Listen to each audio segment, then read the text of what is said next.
Hey guys, so today is our last video on surface area and volume, and we're going to end with talking about composite figures. And composite figures means we are putting two shapes together, and we will have to find the surface area and volume of each part and then put them together. Sometimes when we find the surface area, we're just adding the normal surface area with the other, but we have to think about the fact that some pieces are overlapping. Take these two boxes for example, okay? I have a game and I have a puzzle. So they're stacked on top of each other, and I want to figure out the surface area of this entire thing together. So if I was finding the surface area of this puzzle, as we have, I would find the area of each rectangle, add them together. And then I would find the surface area of this box, and then I would find each piece added together. But we have to think about the fact that there's some overlapping pieces. The base of my puzzle is on top of the top of my game. And so I would not include the base of my puzzle and part of the top of my game. So I have to think about if they overlap, I have to subtract that piece.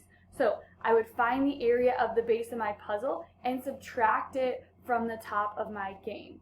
So if I were finding the volume's pretty much the same. I would find the volume of the first box and the volume of the second box and then add them together. So when we're working with composite figures, we want to think, okay, what pieces are actually exposed? If I were to take a paintbrush and I were to paint that piece of my figure, what is actually showing here? The bottom of my puzzle and part of the top of my game are not exposed. I would though have to include this exposed piece here. So just things to consider. What would I paint? I would not actually paint the bottom of my puzzle box. Okay, so the one example we're going to do together today is I have a can with a cone on top of it, okay? So the first thing we really want to make sure we understand is, okay, what shapes do I have? I have a cone and I have a cylinder. Some nice sliced carrots here, stocked up for the COVID. So I need to figure out my surface area and my volume of this figure. And the thing I need to remember is that, well, I don't need the bottom of my cone or the top of my can because they overlap. I would not paint that with a paintbrush because it's not exposed, so it's not a part of the surface area. So I went ahead and measured this before we started, and I found that the height here of just my can, so the height here is 4.5 inches. I measured the radius, and the radius is 3 inches. And then the lateral height of my cone, meaning from the point down the side, remember lateral is from the point down the side, that is 4 inches. So right now the only thing I don't know is the height of my cone. So I'm going to have to use Pythagorean theorem later to figure out that height because I'll need that for the volume. So let me get that down with a little sketch here. So for my cylinder, as I said here, I have a height of 4.5. And I have a diameter of 3 inches. So the diameter is 3 inches. And that means that I have a radius of 1.5 inches, right? Because my radius is half my diameter. And then my cone is sitting on top, but I'm going to draw it on the side just so we can visualize that a little better. So here's my cone. It has the exact same radius, right, because they're matched up. So it has the same radius, which is 1.5 inches. And my lateral here is 4 inches. So let's start with the surface area, what is exposed.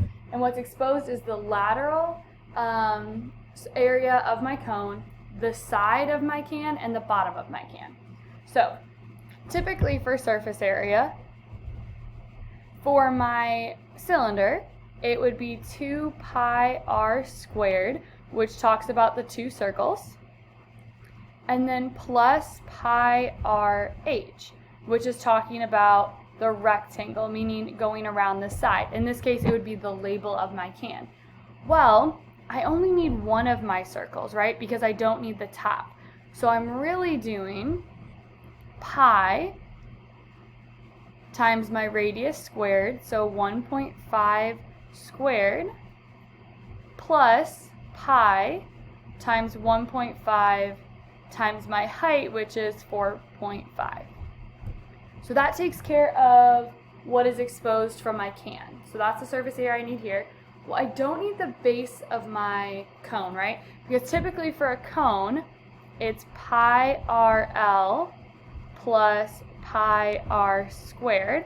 And when we open up the cone, it looks actually something like this. It's like a rounded triangle. And then the circle, well, we don't need the circle, right? Because the circle isn't exposed. I wouldn't paint that with a paintbrush.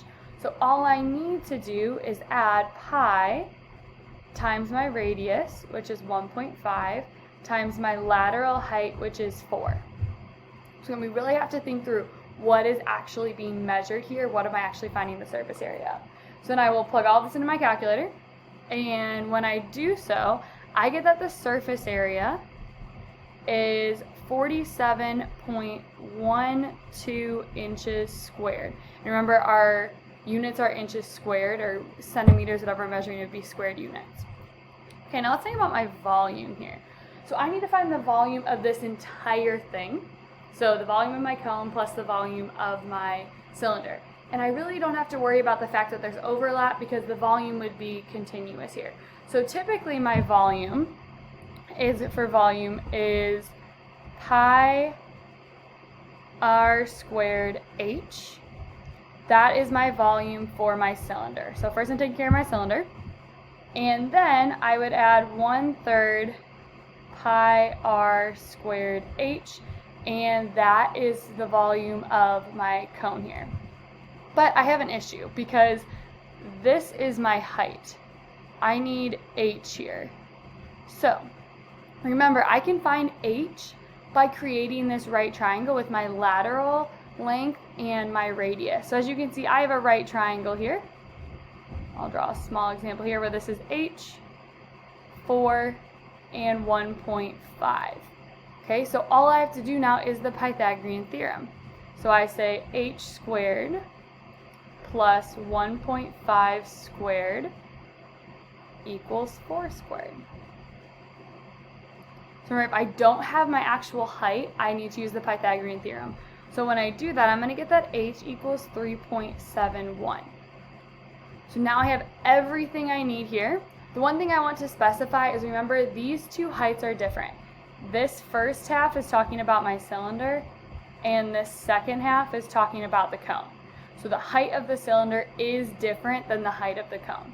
So let's put all this information in. So pi, my radius is 1.5 squared, looks kind of like a 15, 1.5 squared, times my height of my cylinder, which is 4, plus 1/3 times pi. My radius is still 1.5 squared, but remember my height of my cone is actually what we found here, which is 3.71. So now I just need to, I can put all of this into my calculator, and when I do so, I get the volume is 40.55 inches cubed. So I'm working with cube units here. So once again, when we are looking at our figure, we want to think, okay, what is exposed for surface area? And then for volume, do I have all of the information I need for my volume? Okay, you only have 3 Math Excel questions for this entire section, so you're going to work on those 3 questions once you watch this video. And then tomorrow, you're going to have a little application problem looking at composite figures and ice cream. Okay, so have a great rest of your day. If you have any questions, let me know.